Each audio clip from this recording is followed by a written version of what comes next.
Hey guys, I'm back with you guys today with another post from the Neville Sub. This one is called Manifesting is Easy, Don't Make It Harder Than It Has to Be. So, let's go through the post. So, a reminder for those who need it. I'd like to say I've mastered manifesting at this point, and I can say without a doubt it's completely real for anyone questioning if their affirming/visualizing is doing anything. It is. Something you must remember is that what you see in your mind is reality. When you affirm for a desire or picture it once, it is done. You really don't have to do anything else and it will manifest. It's really that simple. But oftentimes, our mind may wander and we make it more difficult than it has to be. So, this is where affirming and visualizing come in. When you are affirming or visualizing, you are reminding yourself it already happened or you already have it. You can see it or say it in your mind. If you can see or say in your mind, it is done. You are never trying to get something by affirming. You are simply reminding yourself of what you already know you are remembering. Do not look to the 3D world as a marker of your success, or you'll always be searching again and again, trying to manifest something. Instead, look inside as the marker. Do you see it, or can you talk about it? Can you hear it? Can you feel it? Then it is done. Congratulations, you manifested it. Side note, feeling it is not a requirement, but often a byproduct of visualizing or affirming for your desire. Do not force it. I like that they made that point. I always talk about how really what you want is that awareness. You don't need this feeling, whatever this feeling that you think that you're chasing. You're not going to be, this feeling of ecstasy really isn't what you want. You want that state of relief, of safety in having this as normal and natural and honestly mundane and ordinary. That is how you will sustain this new result in your life, not by feeling hysterically giddy about it. So, you are never failing. You are never off track. If you can see it in your mind, you have it, it's done. Even if your 3D does not conform right away, even if you see the complete opposite of what you've been envisioning, it does not matter. If you can see it in your mind, it is done, and without a doubt, it will manifest into this 3D world. That is the law. And I can personally attest to this. I affirmed for financial growth every day and was extremely consistent about it, but was seeing no changes in the outer world. I was actually seeing losses in my business. But I continue to affirm and see it in my mind. I remind myself daily, it doesn't matter if my bank account said 0 or $1 million in this 3D world. What matters is the number I see in my mind. Because what I'm seeing before me right now is old news.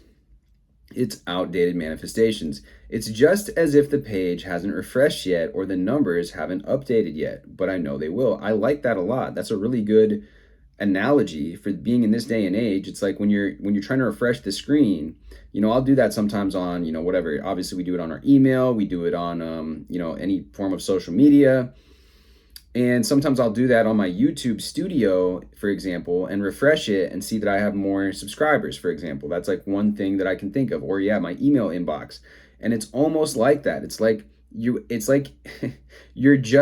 just hasn't shown up yet, but it is done. It's already occurred, it just hasn't shown up yet.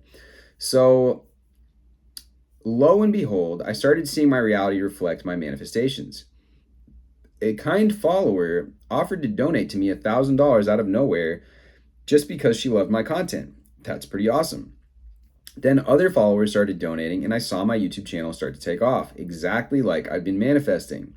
You do not need to affirm 24/7, visualize all the time, or make yourself crazy. Affirm whenever you think of the topic, even if it's just a quick visualization or one affirmation. Affirm by writing down your affirmations or reading them, or looking at Pinterest boards, or watching uplifting movies, or listening to uplifting songs, and visualizing. I would add in podcasts or YouTube videos. Create a vision board, make affirmation cards, whatever you want, as long as your focus is on what you want. It doesn't matter what technique you use. And that's exactly right. It really is just whatever feels good. Later today, I actually plan on doing that scripting exercise that Lucy has the free guide on. And because I feel like doing that, I kind of feel called to do that, right? And so when you have these bursts of intuition or this burst of like, oh yeah, what feels really good right now is to like start saving some images on Pinterest. Or what sounds really good right now is to like listen to that podcast that I've been wanting to check out for a while, or go to the store and buy some of that healthy food that I've been wanting to eat, or some green juice. Just whatever you feel called to do, you will more and more get more and more inspiration to do those things and start experiencing synchronicities and start getting on that path of fulfillment of your desires, because now you are listening to that internal voice and doing the things that you enjoy, right? Listening to uplifting songs, uplifting music, movies. I love the way that she put that here. So go into your imagination and enjoy what is already yours. And that is the purpose of doing these imaginal acts, visualizing whatever it is, going in and enjoying what is yours. That is what we're doing. That is the reason we're doing it. We don't want to go in because then we become outcome dependent. We go into this visualization session and say, oh, I really need this visualization to work so that I get my desire, so that it manifests in the 3D. And now all of a sudden you're coming with that attachment. You're coming with that anxious kind of attachment style towards your desire. And maybe some of the avoidant attachment. Again, like I said, it always flip-flops when you come at it like that. That secure attachment, you are just simply enjoying the moment. And I love using that example of the attachment styles because it's so apt. It's so perfect because that is exactly what it is too when you're with somebody, when you're meeting somebody. It can be in a relationship too, but the kind of magical time when you're getting to know somebody and you guys are just hanging out, you're vibing with each other, you're sensing each other's energies, you're kind of seeing, is this something that's going to work? Do I like this person? And hopefully that's the inner dialogue that you're having, right? Because that is all indicative of you having a secure attachment style. Like, is this going to work? You're not going to be an example of an anxious attachment style is like, oh, I really hope they like me. I really hope this person likes me. I really hope that I don't say anything dumb. That might be the avoidant one too. Oh, I don't know if I'm good enough for this. I don't know if I'm good enough for this relationship. I hope I don't fuck it up.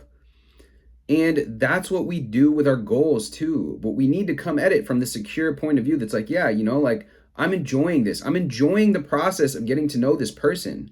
I'm enjoying spending time with this person, picking up on their energy, hearing about the way that they communicate, hearing about their interests, seeing the way they react to me expressing mine, enjoying the process. That's what it is when we're engaging in whatever it might be, scripting or robotic affirming, or robotic affirming can be completely emotionally detached, so maybe that's not as good of an example, but like that act of visualizing, you're simply going there in your imagination to enjoy the feeling of that being fulfilled already. And that's what's so cool about it. You don't want to come at it with that. It's going to cause resistance when you're like, oh, I really, really need this to work. I hope I get the feeling of the wish fulfilled so that this manifests. Like all of that, then that's when we get on our own way. That's when things don't work. That's why you have all these people in these communities and on these Reddit posts and all these people that this stuff doesn't really work for, because they're coming at it with the wrong type of approach and the wrong type of attachment style, for example. And it's the same reason that relationships don't work. Because if you come into a relationship with a very insecure, needy, anxious type of attachment style, again, something's gonna fuck it up at some point. Like, sorry to be the bearer of bad news, but you really need to work on yourself first before you want to get into like a healthy type of relationship. Otherwise, you're going to be in some sort of toxic relationship. And as much as everybody says they don't want to be in a toxic relationship, you look around you at the state of relationships that people are in, and the majority of people are in those types of unhealthy, dysfunctional dynamics. And again, it's because we live in this, I don't know why. I mean, it's human nature, I suppose, to just point the blame at everybody else. Nobody wants to do the internal work. People want to point the blame all the time. But when you come in and say, hey, look, how can I take accountability? That's why this manifestation stuff is cool, because it's like, I am creating my reality. I'm going to get what I put out. And if I'm interacting with somebody that's not meeting up to my standards, they're going to fall out of my reality. That's the way that it's going to work. But if I'm showing up the way that I want to, if I'm showing up knowing my worth, knowing my value, coming with a secure attachment style to this interaction or to my goal, whatever it might be, then I'm going to enjoy it. As long as the other party's showing up the right way, I'm going to enjoy the process of getting to know them. I'm going to enjoy the act of in of the process of getting to my goal, yeah, there might be some moments where, I might have to do some tedious work, or I might have to do this, and not every single moment, let's say in business, or any really goal that you have, whether you're training, whether you are even pursuing creative work, or even in a relationship, is going to be fun. There's going to be aspects to it that are not the most fun. They have that word, the honeymoon phase, because usually both people are showing up with their best behavior in the beginning, putting their best foot forward, because it's the beginning and things are exciting, right? And you could apply the same thing to other goals too. In your business, you're excited about it. But the thing is, there's going to be moments where it takes work. You got to work. You got to work at your business. You got to work at your relationship. And you got to be that type of person that says, hey, look, I know that I'm going to show up no matter what, because I'm committed to this outcome. I'm committed to having my goal. I'm committed to being in this relationship. I'm committing to making this work and having a relationship that's harmonious with this person, or a relationship to my goal that is harmonious within me, that says that I can have this. I can be a container for this. I can hold this in my reality. And when you have that secure style of attachment to your goal, to your relationship, that is when things will be beautiful. That is when things will maintain and sustain in your reality and in your life. And being coming at that, a lot of that has to do with our self-concept, of getting rid of those old negative beliefs. And like I said, like I say in a lot of these videos, I have that resource that you guys can download below, but it's going to be contingent on you actually doing the work. If you just download the guide and the resource that I have, and just let it sit there, or just skim through it, but you don't actually do the exercises, it's not going to be effective. I can talk about this stuff till I'm blue in the face. You guys can watch me or whoever you want to watch on YouTube, listen to every podcast there is under the sun. But if you don't work on your self-concept, on these stories that you are continually telling yourself, if you don't gain awareness on what that is going on all day long in the background, even if you do SATs, even if you have an amazing SAT session, even if you do, any of these techniques, you do scripting or whatever, you write it. But if you don't work on your own conception of self and what you think is normal and okay for you to have, what you are safe having in your reality, you're not going to get the long-term results. You may get the short-term results. I'm not saying that you can't. I think you definitely can, especially if you do these techniques. It can work, but it's not going to be sustained. I promise you that. You need to become that version of yourself that can really sustain and maintain that result in your life. So let's go and read the last bit of this post, and we'll round out the video here. So there we go. So yeah, go into your imagination and enjoy what is already yours. Do that whenever you feel like it. Don't feel the need to make it perfect or always loop the same visual if you don't want to. And again, that's a great point as well, because we get caught up in that perfectionist trap that's saying, oh, I don't know if I'm doing it right. The meta affirmation that you should have is that I know how to do this right. I know how to do this perfectly. I am the best at visualizing. I am the best at implementing these techniques. I am a master at manifesting, and all of the techniques that I do are working with 100% effectiveness. And there's nothing that's going to take me off the course from manifesting what I want, because I'm a secure person. I know I deserve this, and I know that I'm bringing this into my reality. I know that it's getting pulled towards me. That's the type of way that you want to talk to yourself. And going on these affirmation rampages and things like this can really help. But again, doing the work and having it written down so that you can identify the limiting beliefs, replace them with the new ones, is going to be really, really, really imperative. It's going to really, really just jumpstart your results with this entire thing. So again, download that below. But the more you practice this and manifest things, the easier it gets and the less affirming or reminding you have to do. Once again, the most important thing to realize is that your mind is reality, and you have your desire instantly every single time. Look for your proof inwards.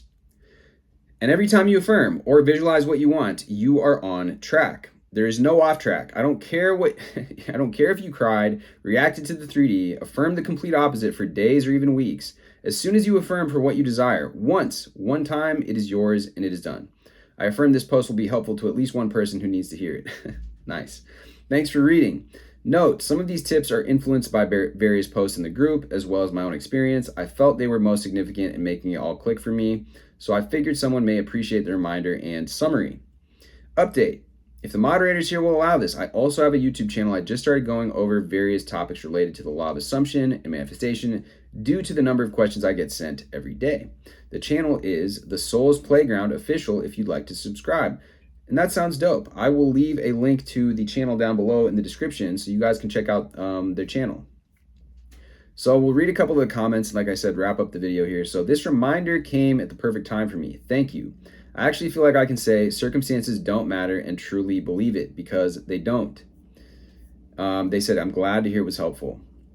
So somebody else asked a question. I just had one question. Have you studied any science in any real sense? Or perhaps psychology, any psychology classes? I really wonder what a professional would say about something similar like the law of attraction, because I'm not 100% sure this is the general consensus in science. This was effectively being something akin to a verbose way of saying, self-motivated and setting goals. I suppose you might be an extremely imaginative person, and following dreams is a good thing. Honest to God, I don't understand this way of thinking, but if it's working for you, that is your prerogative. And I'm aware of what you're talking about because from a psychological perspective, this is confusing looking at the literature. Some things were, in my opinion, paradoxical ways of thinking. This is not a hate comment. I'm wondering what about this makes sense to you from a critical thinking perspective. This is not intended to be rude. I know, I get it. So I understand, because I'm a logical person as well, and I do like it when we line up science with these kinds of spiritual ways of being. And really, they're just both different models of looking at reality. And a lot of them, they're saying the same thing, but coming from different standpoints. And that is what is so beautiful about learning, is that we can apply these different things and different models of reality in different times. We can appeal to our logical mind by looking at the science, by looking at the psychology. We can appeal to that more emotional right brain side of our mind by looking at the spiritual stuff. And because we know it on a level, a lot of us, we can feel that there's more to this reality than meets the eye, right? And that's why this stuff appeals to a lot of people. But so they asked the question.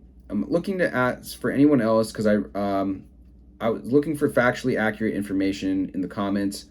And okay, so this person replied, it means nothing to the logical mind, but you are here. That in and of itself means that you are interested. This way of thinking must strike a person deep within. You will know it when it does, and it cannot be forced. When it does, the doors open wide to the spiritual self, and the practical logical mind cannot get in.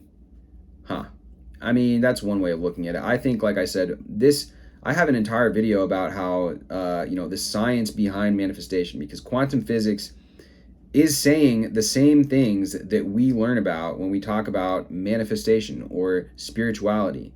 It really is just the same, like I said, from a different viewpoint.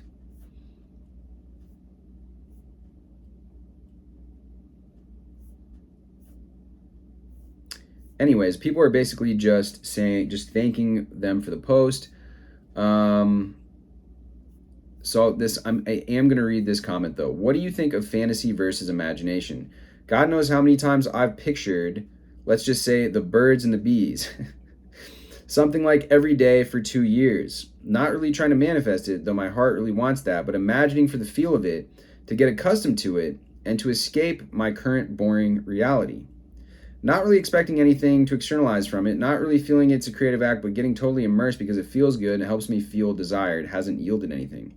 Lately, I've been contemplating to myself, with everything I imagine, as if my imagination is super serious and real, asking myself if I really want what I see and if I'm really ready for it and all its complications.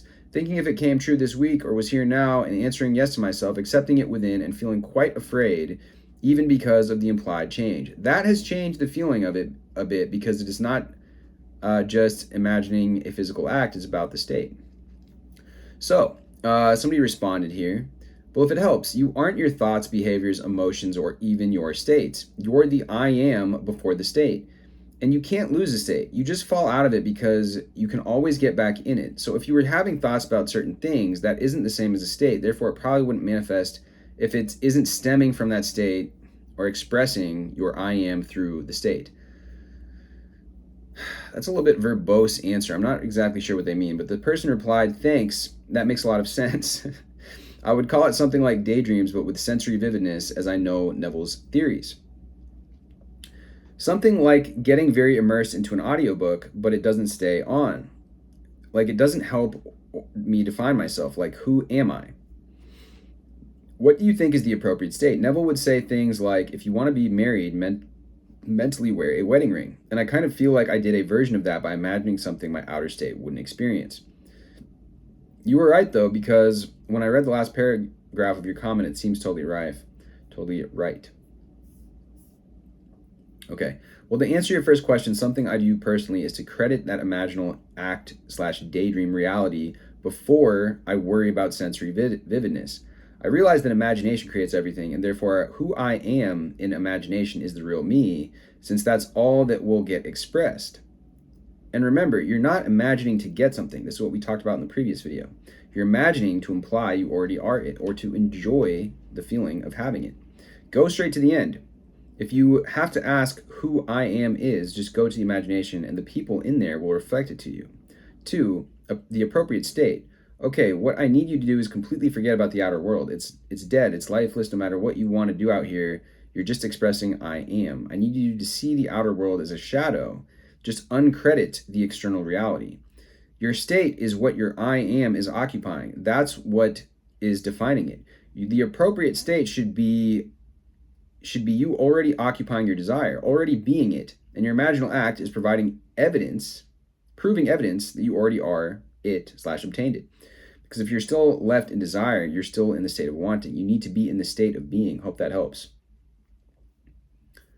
So somebody else said, the feeling part actually makes sense to me. I've been on this path for 3 years and have been the most successful at the start. I had a mythical experience where it was said that belief was only necessary. After that, I got into law of attraction, LOA. So they said, thank you for confirming that emotion and feelings are not necessary. It has been a hard ride. Yeah, so that's the conundrum. That's where everybody gets messed up in this, and that's why I don't like the word feeling. I don't like feeling is the secret. Everybody gets this messed up.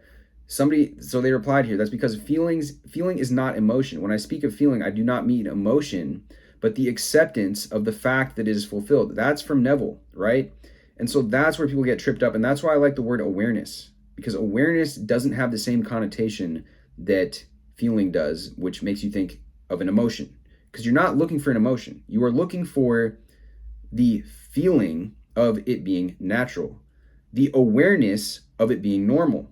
That is what you were looking for. That is what you're tuning into. That is what is going to bring it about. So they say, so the feeling cannot be observed. It's pure intention then. In Taoism, they also say that you should live from the unchanging source of consciousness itself, but this cannot be observed. It can only be intended.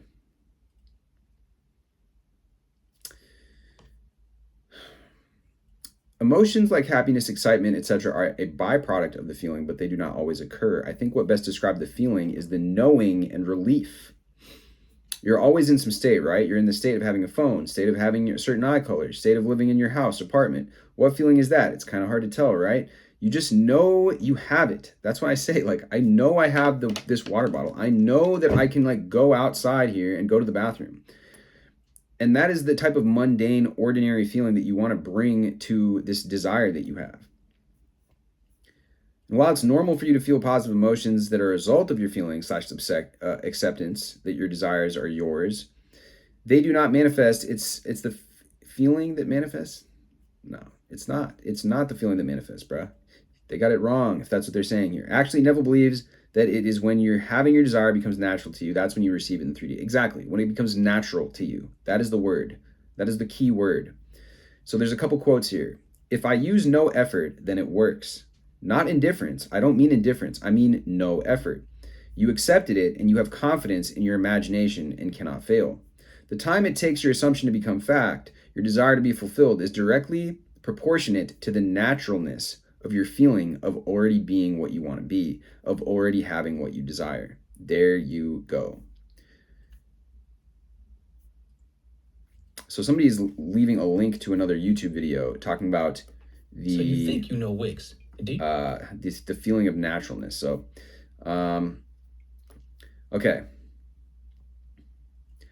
Last comment, and then we're going to wrap this up because this video is getting a little bit longer here. So I will watch the video later when I have time, But I have to say this about feeling. We should never observe then and see them as truth. This is because this will cause people to doubt, because not always that feeling is reached. Definitely not when you're in a horrible emotional state. When I had the experience and before I saw my emotions/feelings as the false God, I knew that belief was the only thing you need, and that belief can change easily at will. So when your desire comes up, it is fortified. It's as easy as that. This is on itself a change in consciousness, also a feeling. I would argue it is deeper than feeling. It's source, not described as feeling. And then somebody says, yeah, emotions are just a small portion of what feeling actually means. And that's, that's why I don't like the word feeling, man. It's just not the right accurate description. And to be honest with you guys, feelings and emotions are not always to be relied upon. As this person said, I was praying, I was looking at my feelings as false gods. And our feelings can lead us astray sometimes. We feel like doing certain things or not doing certain things, but they're not always in our best interests. And depending on our emotional state, right, especially if we get pulled into these lower emotional states, if we buy into that like devil on our shoulders, so to speak, or we go spiraling in these negative thought patterns, we're going to feel like doing some really terrible stuff. On the extreme end of this, people feel like committing suicide. People feel like going and hurting people. People feel like doing incredibly destructive things to themselves and others, right? And it's not really, in Stoicism, they say don't be a slave to your feelings and your emotions. Also, because they are also so fleeting and so transitory. And they've done, there's a study about this too, that people that do fall into these negative emotions, people that are very impulsive, they will do things that are they will ruin their lives, right? And the people that have this feeling where they want to end their life, if they just wait out the feeling before making that decision that you can't undo, is a final decision that they're making, then the feeling dissipates. The feeling dissipates after a while. And that's why we can't, using the word feeling all the time is just our feelings. Sometimes our feelings are so big and volatile, and they'll cause us to make decisions that are not the right decisions. So being so focused on your feelings and emotions is really not what we're about over here. That's really not going to get us the results that we want. And there's a lot of good things in Stoicism and some of these philosophies which teach us that, we need to observe our feelings. We need to allow the feelings to pass through us, but then use our rational mind to make decisions as well. Our feelings and emotions also have to be, they're a part of our human existence, but they also have to be tempered with logic and rationality. We cannot just be a slave to our feelings, again, because they are so transitory. So another response here. Well, I think it's a better way to say no part if you were trying to manifest out of a desperate emotional something else is needed. When you focus on emotions, you will start judging bad emotions. You will fear bad emotions because you believe they will manifest ill in your life. I watched the video and it's beautiful. He mentions moving your fingers, for example. It's like that, very simple. You do that with pure intent without knowing where it comes from. There's no emotion attached to moving your fingers. Man, there's a lot of responses in this post, and normally I'd want to wrap this up, but I think this is a very interesting conversation that we're having about feelings and emotions. So I'm going to go ahead and read a couple more of these. So could you elaborate what you mean? I've been manifesting better relations with my SP. Got all my manifestations like magic, but we broke up randomly because his feelings changed, even though he talked about loving me and not being able to live with me without me just a week prior. We had small arguments and that was it. I understand what you mean by feelings are not the best way to manifest, because before I focused on the end feeling, but I'm right now heartbroken and in an emotional state, doubting what's the point of all my manifestations coming true for a year if it was just about to end. Exactly. Are you saying I should ignore my sad feelings and just believe that this is just part of my manifestations to come true, since there's one part of my manifestation that hadn't come true yet for the past few months, and that's one of the biggest reasons for the breakup? You should see your emotions, they are also part of the 3D, as a result of past intention/belief. So focusing on changing emotions is focusing on 3D and will keep you in this negative cycle. Belief might not even be the right word, as this could be interpreted differently. But you should just intend to be together with your spouse. Have faith. A lot of people say that your current circumstances are a result of past intentions, so forcing to change emotions will cause you to stay. Just let them be and know.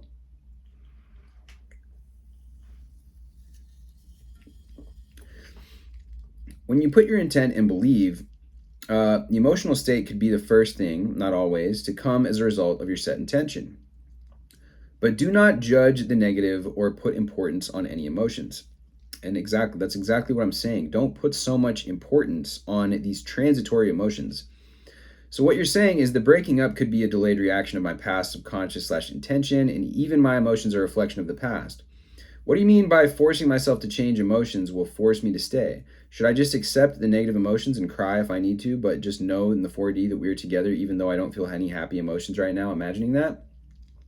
Just like picture it in my head and believe that we're together and ignore the emotional aspect? P.S. Thank you for the response.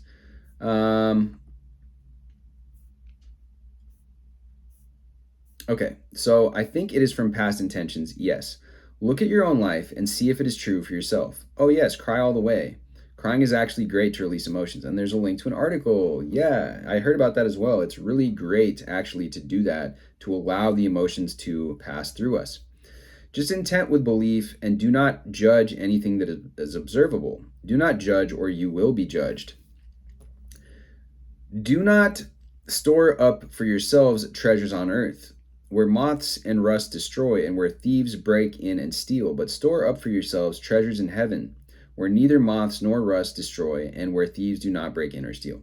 The Tao Te Ching points to the source of creation as well. That is not observable I am points to it. Tao, the way that can be spoken of, is not the constant Tao. The name that can be named is not a constant name. Nameless is the origin of heaven and earth. The named is the mother of all things. Thus, the constant void enables one to observe the true essence. The constant being enables one to see the outward manifestations. These two come paired from the same origin, but when the essence is manifested, it has a different name. The same origin is called the profound mystery, as profound mystery as it can be. The gate, it is the gate to the essence of all life.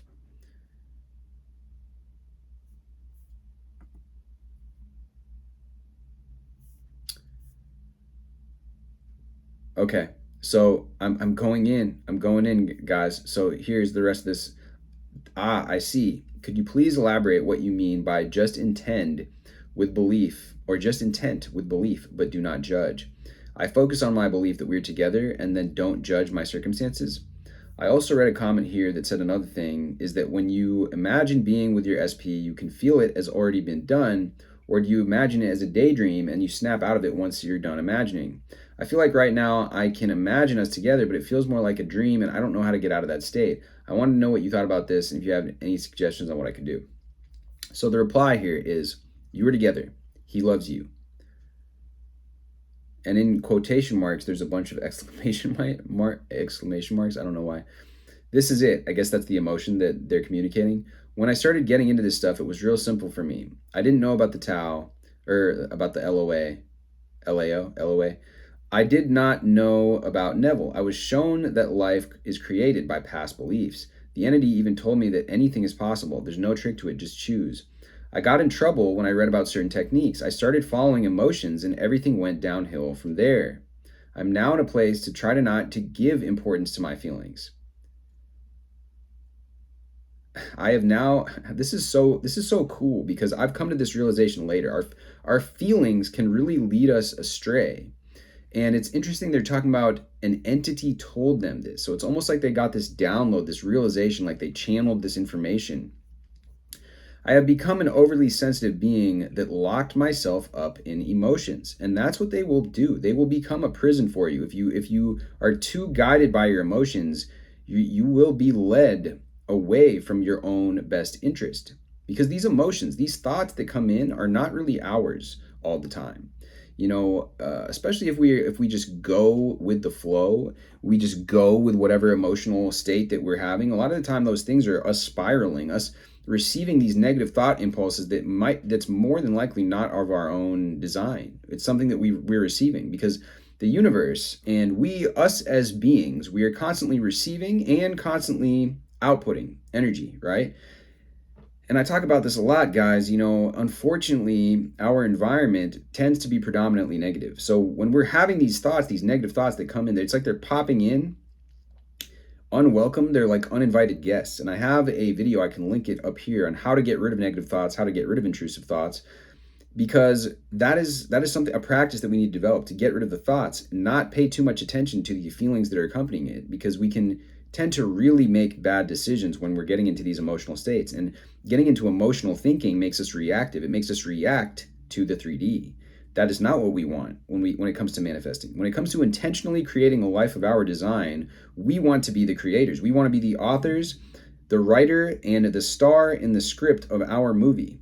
And that comes in with coming up with our own intentions, overlaying that into the 4D, and then having it come through in the 3D, what we choose, not reacting, getting reactive. And emotional thinking causes us to be reactive. It's very short-sighted. So, by the way, after that experience, I had my SP come back into my life crying for my intention 2 weeks after. The 3P, third party, was gone as well. Also, remember what Neville's teacher said. Neville asked for explanations. The teacher replied with, "You are in Barbados." So they respond, "I see. I think, like you said, I just need to believe that we're together and he loves me, which I know he does. He had to take pills and smoke weed, which never smoked in his life, is completely against it, just to calm his emotions down to get through the breakup. He couldn't even do it in person because he said he wouldn't be able to go through with it. Believe it and just need to let my emotions come how they come and let them pass. Do not ponder on what they mean." That's correct. Although I'm not sure about the "you are in Barbados" example. Also, congrats on your SP. This was now late October when it came to the end of November. So it's some quote about the Barbados thing here. Okay. So we're going to continue on with some of these replies here, because there's some golden nuggets in this reply thread here. So somebody else says, "For me, the feeling of your wish fulfilled is like wearing a cloth consisting of the state I want to switch into. Most of the people think that the law of assumption is about convincing the mind that you have the result. But for me, what clicked is that it's not the mind you have to convince, but it is the switch in state that is needed, where you may know logically that your current reality is not supporting your assumption. But if you can maintain the state of the wish fulfilled, then slowly the 3D will change according to the current state, where you have assumed that you have the wish. Assume, not believe."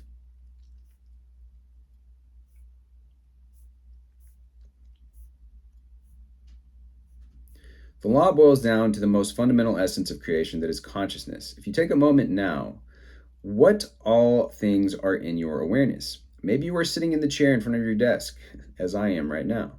You see, your reality is whatever it is in your awareness in this moment.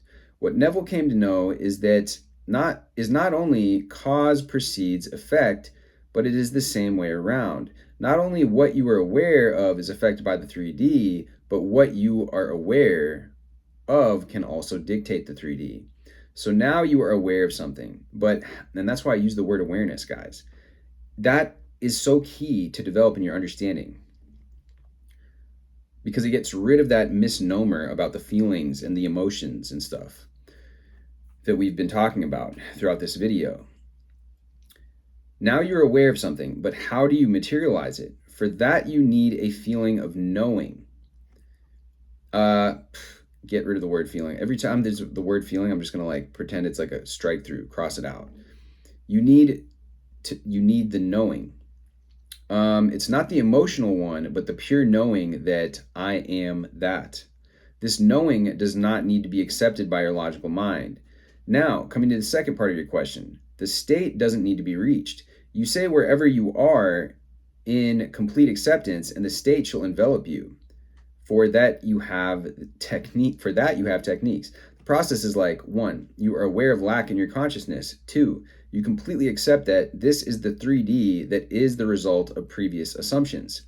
Here is where most make mistakes, by not accepting the current reality and creating blockages. 3, now you assume a reality and go into the state of the wish fulfilled knowing. Now, all techniques has a role in the 3D. In the third part, as the technique itself is nothing but helps you to become aware of your desired information with the associated feeling of fulfillment. Okay, last one. If you're not feeling peace during the whole manifestation journey, then something's wrong there. Maybe you will get your desired result, but that's not how it's meant to be. Okay. That's what I talk about, that feeling of peace, that feeling of safety, that feeling of relief. Those are all indications that you're bringing it in a good, sustainable way where you can be rest assured that you are feeling it natural. If you have those other emotions, you're not entering that feeling of naturalness where it's going to be sustained. Yes, I noticed that what you want goes on a cue that doesn't go away and activates when you're not aware of it anymore. Rhythmic breathing opens up your energy centers, which makes you more receptive and thus speeds up the cue. Closing your eyes is like turning on a switch that tells your brain to go into a theta-like state. That's a really interesting way to describe it. How would you use this in a scenario where you've been manifesting good relationships with a SP and got it all for the last few months but suddenly broke up? This person's asking these questions about the breakup. Where did the random breakup come from? I'm currently trying to manifest us, and like you said, assuming it's in Q is another way of saying a line. But I keep having random thoughts like, oh, what if he's happy without you? Even though I know he isn't, because he told me that this was his hardest breakup and he couldn't even do it in person because he wouldn't be able to go through with it.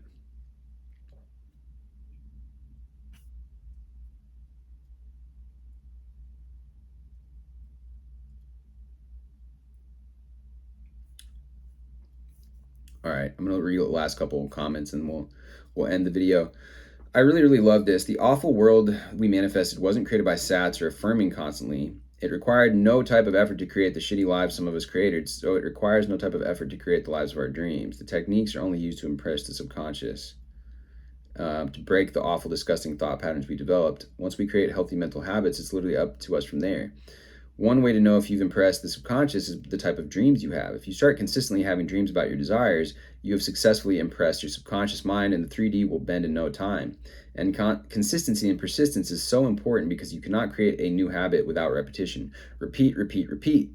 Keep affirming good things, keep visualizing, and your mind will naturally conjure up those thoughts without any effort from you. But we should all remember that the goal of techniques are not to get, but to become. I'd like to share an experience about this, very strange for me, since I'm generally quite skeptical. It turns out that I've been living with a feeling of anguish in my body for 2 years, a very unpleasant sensation. And a week ago, I began to visualize myself with the doctor who told me, here are the results of your tests. You're perfectly fine, in very good health. I more or less visualized the surroundings, his cabinet, books. I shook his hand and was happy to receive the news of my health. I visualized the scene in a loop for 15 minutes approximately. In 3 days, my symptoms of discomfort disappeared. The anxiety completely vanished. I still have a hard time believing it, like when your hiccups go away and you wait to see if they come back. This is really wonderful. That's cool. I like that. That's a cool story. That could be helpful too, just even with therapy. Even if you're not going into an actual therapy session and you're dealing with a lot of emotional pain, you could go and imagine that. Imagine talking to your therapist and sitting on the couch or laying back in the chair and telling them this, and then telling you, you know what, it's okay, and you're going to get through this. And imagine that conversation, that you're going to be all right. You're getting through this process. Sometimes it takes time, and I'm here for you, type of thing. Yes, this is 100% correct. Affirming once is what you need. Yeah, people are really going in with this post. There's a lot of conversation here. I think that we touched on the important distinction between feeling and awareness. And like I already said in this discussion earlier, how really you want to get out of that reactive emotional thinking, because that is going to, again, you're reacting to the 3D. Now you're at the effect. Now you're not the cause of your reality anymore. So it's very important to make that distinction. Anyways, guys, much love. Drop this a like, hit me with a comment, and let me know your thoughts on this whole discussion. I'd be interested in covering like some topics on stoicism, some topics on other things, because a lot of these ideas actually, they come kind of hand in hand with manifesting topics and adopting a powerful mindset. The Stoics, Seneca in the Meditations, and a lot of these people that were They were very, very intelligent, and they came up with this philosophy, and they were able to deal and go through the hardships of life without getting so emotionally affected by them. And ultimately, if we want more control over our lives, control over the outcomes, and control over our, mastery of ourself and our emotions, that's how we're going to develop our creative abilities more. Because no matter what we go through in life, life will always, throw us punches at here or then, or sooner or later. We're going to run into issues that cause us to get back into the reactive state. And learning how to manage our emotions, how to allow those feelings to pass through us and rise above the emotions, so that we're not, again, flip-flopping back and forth to this super anxious, oh, I need this so bad, oh, I'm so scared, oh, this is so terrible. But being in alignment, being centered, that is going to tremendously increase our creative abilities in this life, and the power that we have, and our energy levels. Because it's so emotionally dysregulating, and it's taxing on our entire system to be flip-flopping back and forth through these emotions all the time. And again, it puts us in the reactive state. And what we want is, we want to adopt a creator mindset. We want to be the creators of our reality. We don't want to be reacting constantly to the 3D. We get so caught up in this 3D drama, this 3D story that's going on. But by having this, that's what they say in the Kybalion, the masters are able to sit in the centers. They're not so flip-flopped and dragged around, jerked around by reality or by their emotions so much. They're able to stay centered and calmly have that knowing that faith that they're going to get something good. And the Stoics, they accept that they may not get, the best outcome. They don't come at it from this creating your reality perspective as much per se. But even dealing with the trials and tribulations of life, dealing with the aging process, dealing with death, dealing with the inevitable death of your loved ones, having this emotional stability and this emotional control is going to make it so that the other things in your life, the other responsibilities that you have, you're going to be able to rise to the occasion, even in the face of tragedy, even in the face of challenges, even in the face of difficulties. And that's going to make you a stronger, more resilient person. And ultimately, that's going to allow you to become that best version of yourself, that version of yourself that's able to do what they can do and get the results you want in your life. Life happens, but all we can do is meet it at the best place that we possibly can. All we can do is become the best versions of ourselves that we possibly can. And that's what I would, encourage us to do, to have that emotional centeredness and that groundedness. Anyways, guys, much love as always. Hit me with subscribe, and I will see you guys in the next video.